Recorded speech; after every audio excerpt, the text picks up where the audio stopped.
Yes, good morning and welcome. You're watching Power Breakfast on Citizen TV. Time now to take a look at the headlines on our news review segment. Of course, being a Thursday, you know how we do it. We're privileged to have Senator Kimani Wamatangi from Kiambu County, Senator Boni Halwale from Kakamega County, and Karanja Kabage, candidate for Senator Nakuru County. Not Senator. I said candidate for Senator. That's a candidate in Nakuru. You changed it from Senator? Yeah. Oh, well, then you should tell us what's happening now. We will have a conversation.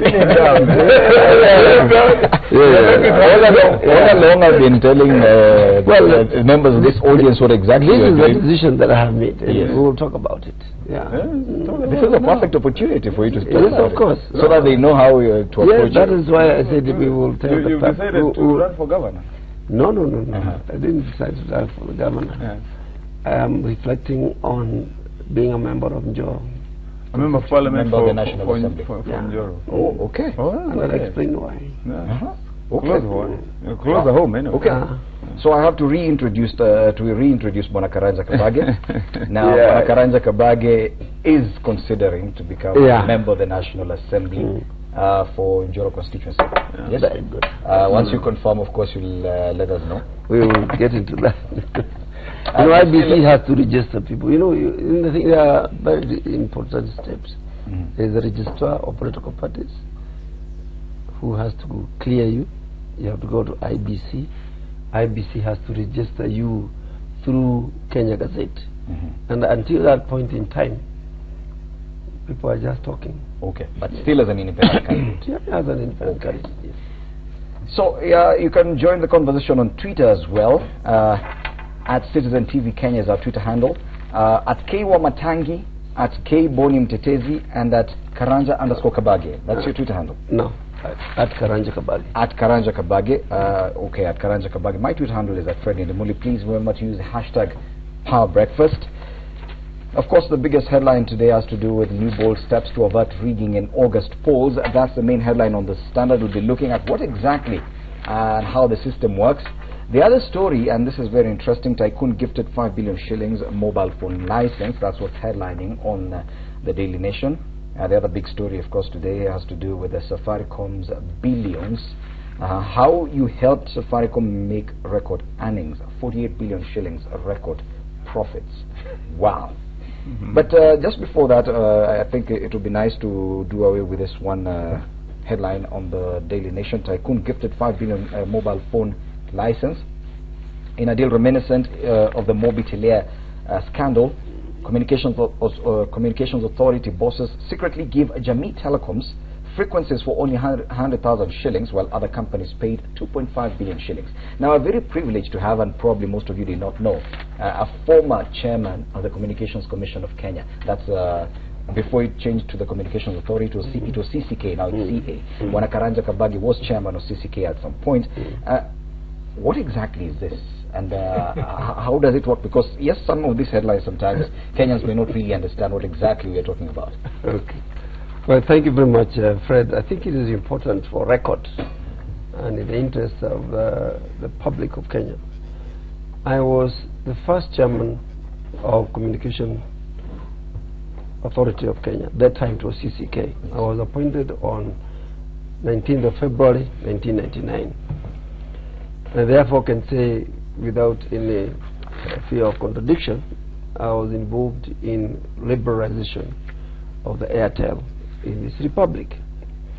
Now, one thing that should be in the mind of Kenyans is that the telecommunication world is a very interesting one, because we have what is called ITU, International Telecommunication Union, which allocates frequencies to countries on a global basis, one center.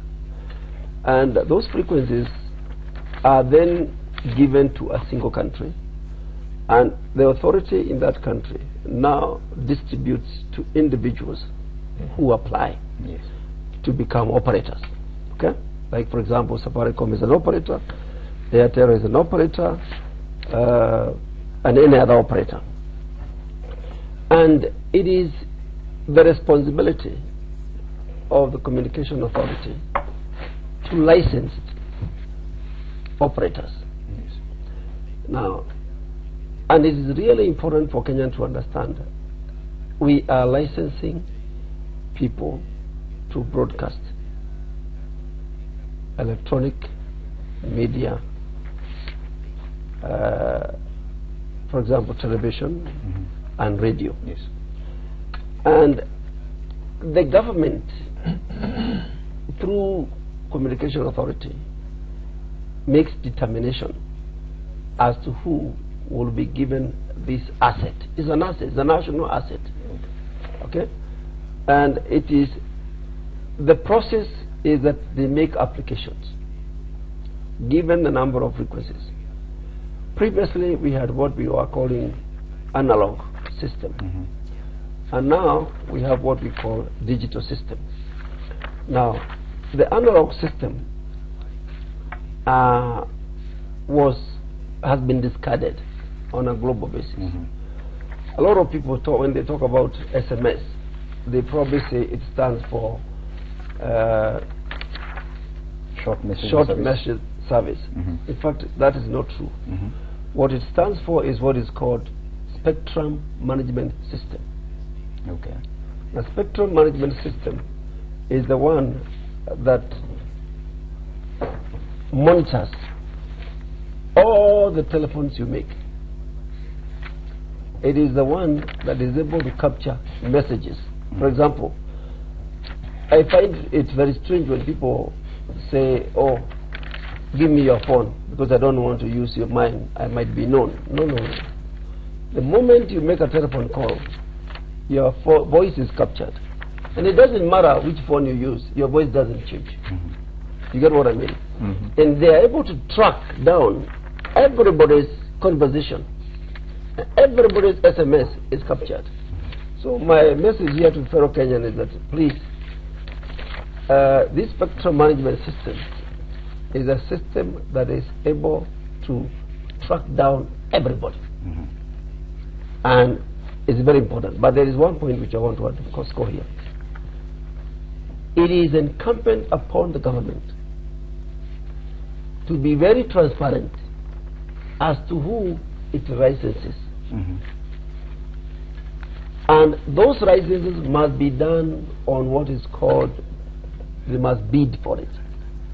You have got certain number of licenses, frequencies, and people must bid for it.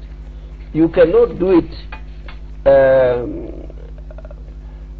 on ad hoc basis. And it is the responsibility of the Communication Authority of Kenya to publish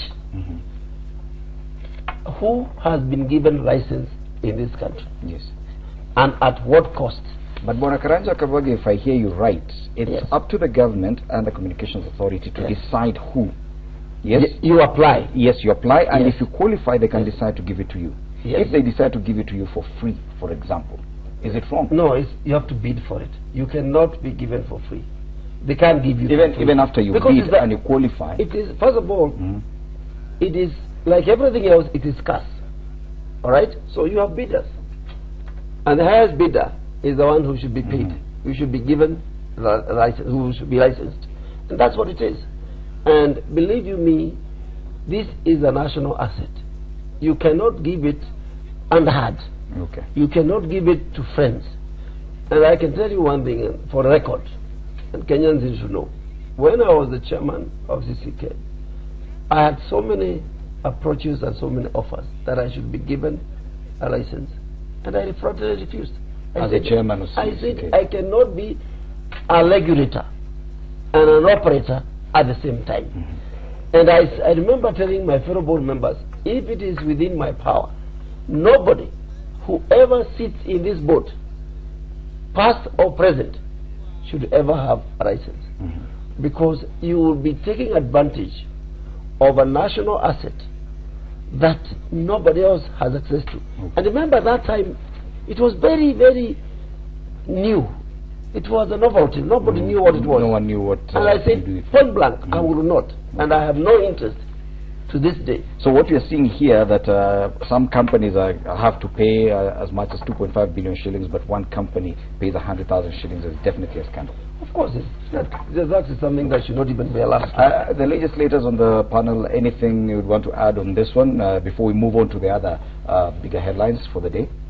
I'll add nothing, but I'll help the public to ask the rich history that Mheshimiwa has given to get a bit of clarification. Could you clarify under what circumstances certain people, and please don't name them because it might become funny, certain people ended up having so many frequencies to the extent that they have made it difficult for other people to compete with them?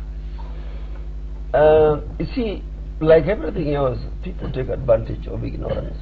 You see, when the issue of frequencies came about, remember we came from a regime called the Kenya Post and Telecommunication. Now, Kenya Post and Telecommunication was both the licensing authority and also an operator. That time, if you remember, there was somebody called Kidneno Arabngeny. He was the managing director of Kenya Post and Telecommunication Union. He was both the operator and the licensing authority. Now, when in the wisdom of Parliament, there was what was called unbanding of the Kenya Post and Telecommunication, 3 institutions were created. Post Corporation of Kenya, CCK, and Safaricom. Okay? Now, those were created, and remember they were all owned by government until Vodafone became a shareholder of Safaricom, and they owned that time 40%. When they owned 40%, then they were given license to operate the mobile, because the mobile at that time was not as free as it is that time.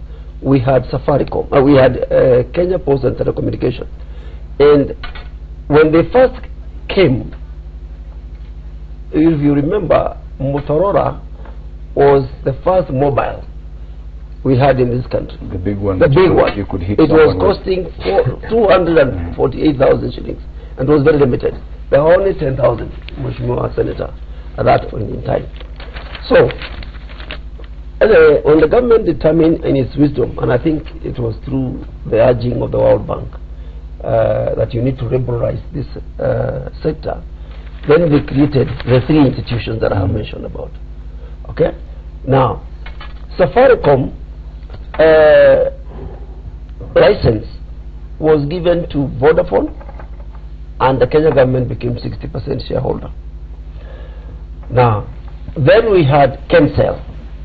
Before Airtel, we had Kensel. Kensel was actually the first. It's the first one we gave them license. It cost that time $50 million shillings. 50 million shillings. That's what it cost. I think the question Senator was asking was, how come that during that time some people ended up having so many frequencies? I'm coming to that.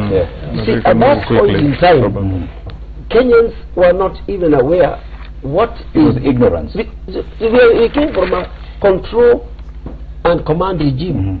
The government of the then president was very scared about liberalization. So they gave these frequencies very selectively. Now, it is at that point in time, and this station should be aware, citizen, when they were given license and then they were taken back. Your offices were at Ambang House along University Way.